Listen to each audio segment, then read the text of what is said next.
Chegamos então para mais um correspondente médico aqui na CNN Brasil e já começamos trazendo para vocês os assuntos. E lembrando que você pode sempre participar pelo Twitter, deixa sua mensagem, sua pergunta, hashtag correspondente médico, que eu compartilho aqui com o doutor Fernando.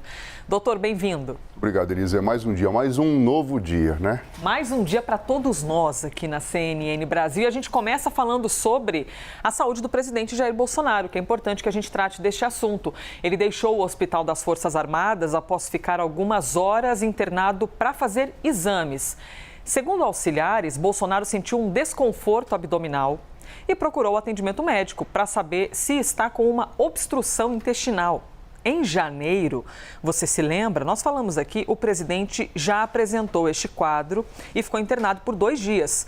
Na ocasião, ele passou por um tratamento com uma sonda e teve uma restrição alimentar.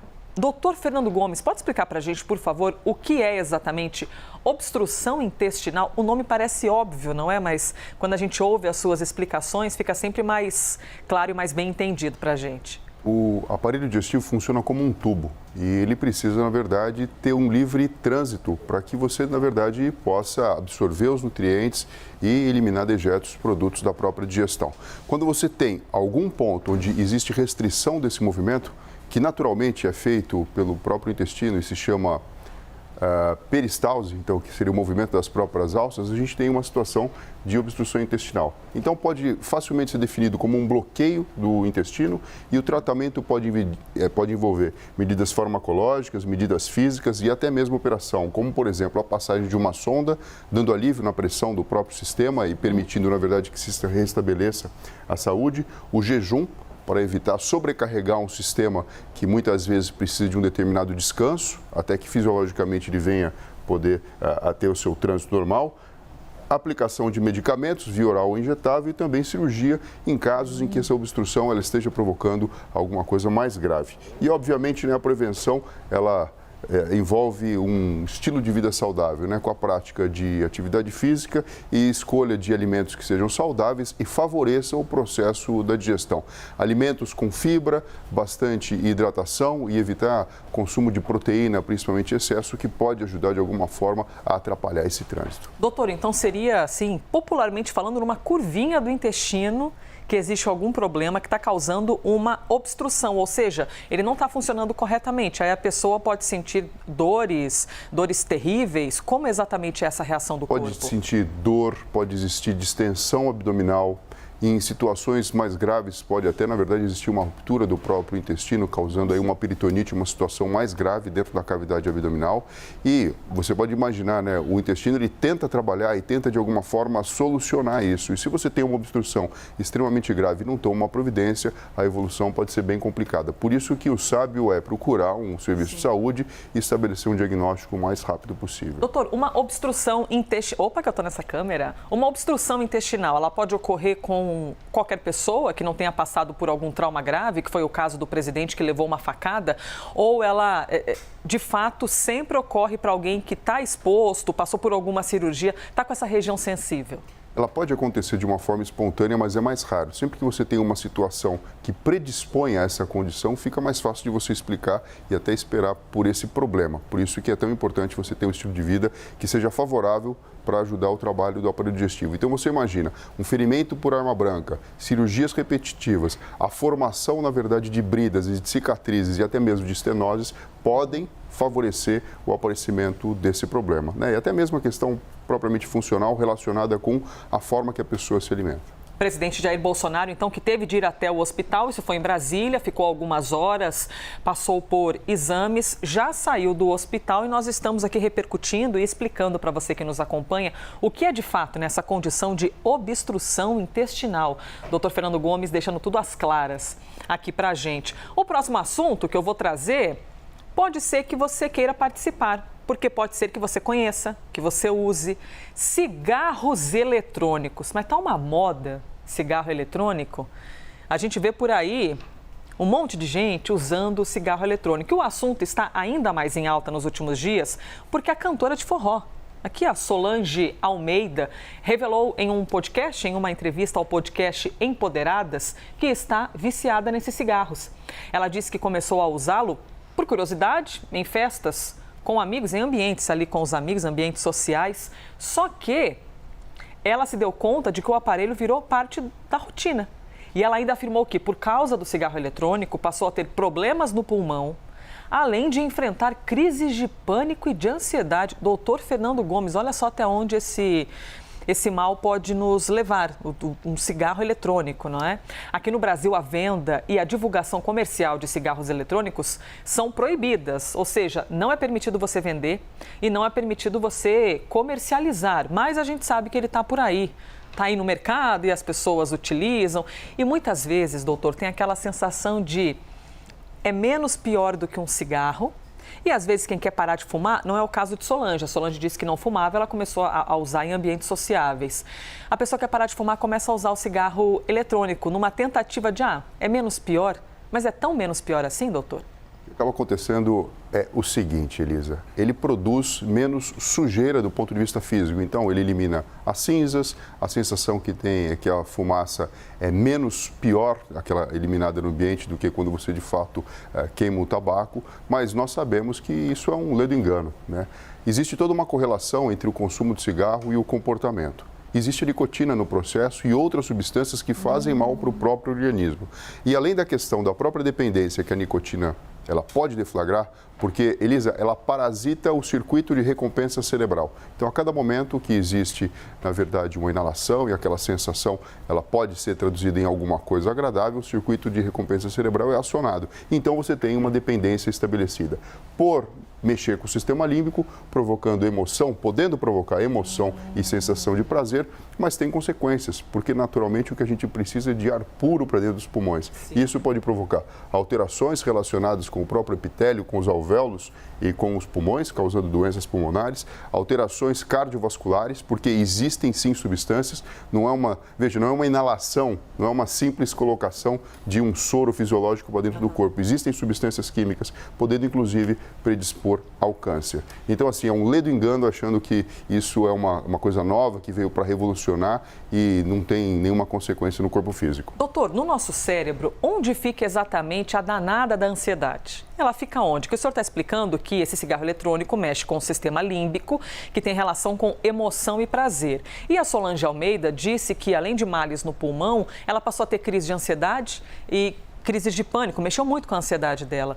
A ansiedade fica no sistema límbico também? Tem relação direta com o sistema límbico e com a região dos lobos frontais, que é a parte mais anterior do nosso cérebro. E também com as amígdalas cerebrais, que na verdade são acionadas a cada momento em que você tem essa percepção e essa sensação desagradável e desconfortável, fazendo com que você fique dentro de uma situação de expectativa muito alta, tendo aquelas respostas fisiológicas que a gente já conhece quando um processo de expectativa é acionado. Então, muitas pessoas ficam com a sensação de que o coração está batendo mais forte, que a respiração fica mais ofegante, as pupilas podem dilatar, tem aquela sensação iminente de que alguma coisa precisa ser feita, pensamentos ficam entrando e saindo da cabeça a todo momento, como se fossem chiclete que não conseguem ser desgrudados, enfim. E muitas vezes um hábito ou até um comportamento pode provocar uma falsa sensação de alívio e de tranquilidade, como, por exemplo, o consumo de um cigarro eletrônico. Doutor, mas o senhor está falando de tantos efeitos, ele tem algum psicoativo, como o senhor sempre explica aqui para a gente, ele é capaz de mudar a nossa condição cognitiva, ou a gente fica ali com uma sensação de embriaguez? Por que exatamente o cigarro eletrônico é capaz de causar tudo isso? Porque ele tem substâncias que atuam no tecido cerebral, e uma delas acaba sendo também a nicotina, entre outras. E nós sabemos que quando você interfere no funcionamento das sinapses, que são comunicações que existem entre os neurônios, você pode deflagrar determinada liberação de neurotransmissores, como, por exemplo, dopamina, e com isso você tem uma sensação agradável naquele momento. Nem todas as pessoas têm a capacidade de sentirem o mesmo prazer, mas grande parte delas sim. Então, de uma forma muito descontraída, às vezes, fazendo aí uma confusão com um momento de bem-estar, de prazer e de relaxamento, acabam pisando dentro desse terreno e muitas vezes depois têm dificuldade para se livrar. É como se fosse aquela frase famosa, né, de quem tem um hábito de fumar há muito tempo. Não, eu fumo porque eu quero, se eu quiser parar, eu paro. E aí eu falo, então tente parar. E a pessoa, na verdade, reconhece que existe dificuldade, porque esse circuito cerebral foi parasitado e passa a depender também da liberação dessa substância.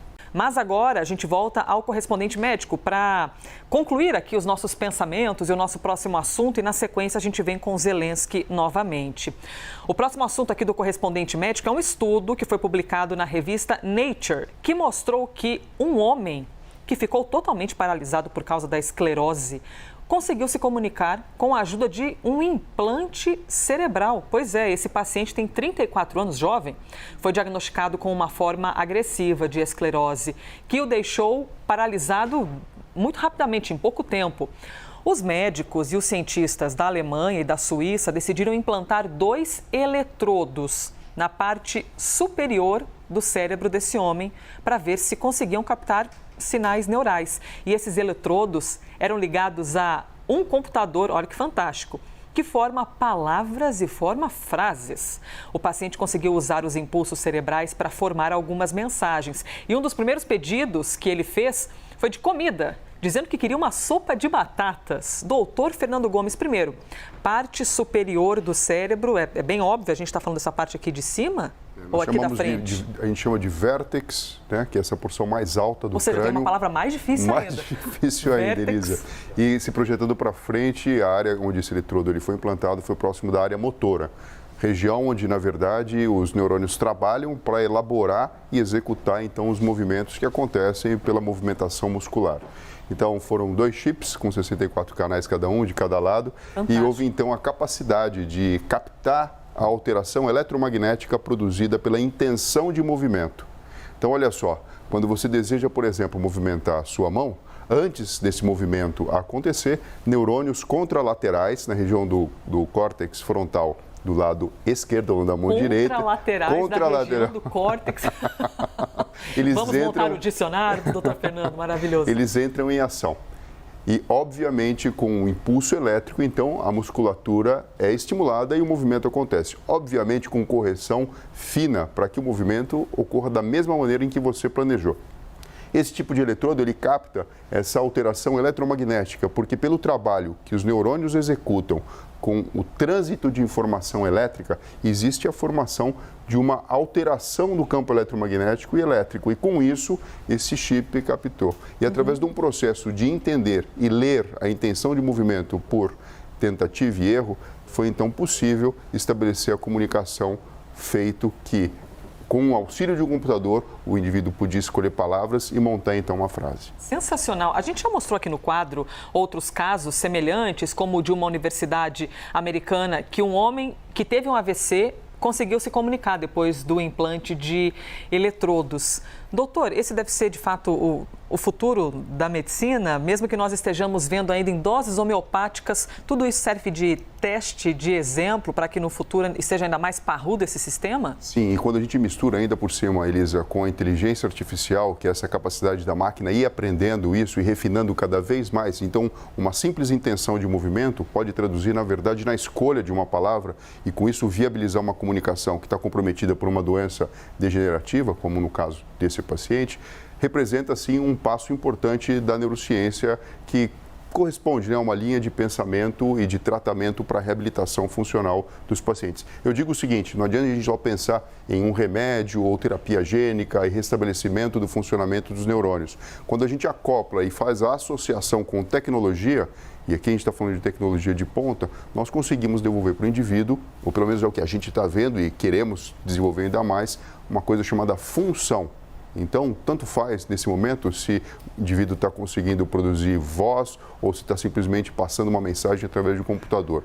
Fato é que dentro da incapacidade que ele vive, você imagina, quase como se fosse preso dentro de si próprio. Ele consegue dizer para o mundo o que quer. E no caso, ele até escolheu uma coisa bastante gostosa. Sopa de batata? Uma sopa de batatas. Aquele gostinho de vovó que ele fez o pedido. Doutor, mais uma dúvida. Esse paciente foi diagnosticado com uma forma agressiva de esclerose. Isso significa que algumas partes do corpo foram acometidas por esse mal, mas alguns locais do cérebro permanecem intactos? Porque quando a gente vê alguém com uma limitação de movimento, naturalmente, ao menos eu, leiga, penso, bom, algo no cérebro, alguma pecinha ali não está funcionando corretamente, o que corta esse estímulo para a pessoa conseguir falar, por exemplo. Mas no caso dele, significa que a parte mais sensível, que dá o comando para o movimento, não foi afetada? A esclerose lateral amiotrófica, ela compromete neurônios motores, principalmente da medula, podendo até comprometer, na verdade, a movimentação, por exemplo, das cordas vocais, de maneira que a consciência, a estruturação do pensamento, a imaginação e a memória ficam presentes. Por isso que é uma situação tão difícil, porque a pessoa ela fica encarcerada dentro de si própria. A consciência existe, as expectativas, os medos, preocupações continuam lá, Elisa, e a vontade de se comunicar também.